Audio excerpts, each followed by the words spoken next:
সুন্দরী দেবের আমিষ এবং নিরামিষ আহারের বইয়ের চিকেন মাটনের সেকশন থেকে নেওয়া এই পার্টিকুলার রেসিপি।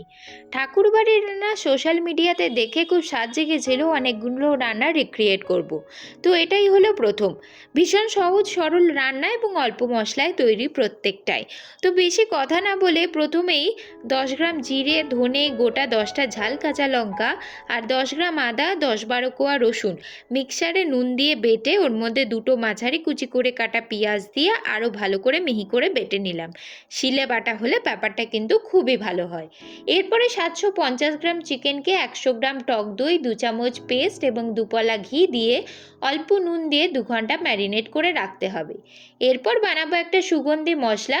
তার জন্য দারুচিনি, এলাচ, লবঙ্গ, গোলমরিচ হালকা নুন দিয়ে শুকনো খোলায় ভেজে গুঁড়িয়ে রাখতে হবে। ব্যাস, সব প্রিপারেশন ডান। এবার কড়াইতে ঘি এবং সাদা তেল গরম করে 4টে মিডিয়াম সাইজের পেঁয়াজ একটু লাল লাল করে ভেজে তার মধ্যে 2 চামচ সবুজ পেস্ট, ম্যারিনেট করা চিকেন, সামান্য হলুদ, লবণ এবং চিনি দিয়ে ঢাকা চাপা দিয়ে জল ছাড়া পর্যন্ত অল্প আঁচে রান্না করতে হবে। চিকেন সিদ্ধ হয়ে এলে অনেকটা জল ছাড়বে, এক্সট্রা কোনো জল দেওয়ার দরকার পড়বে না।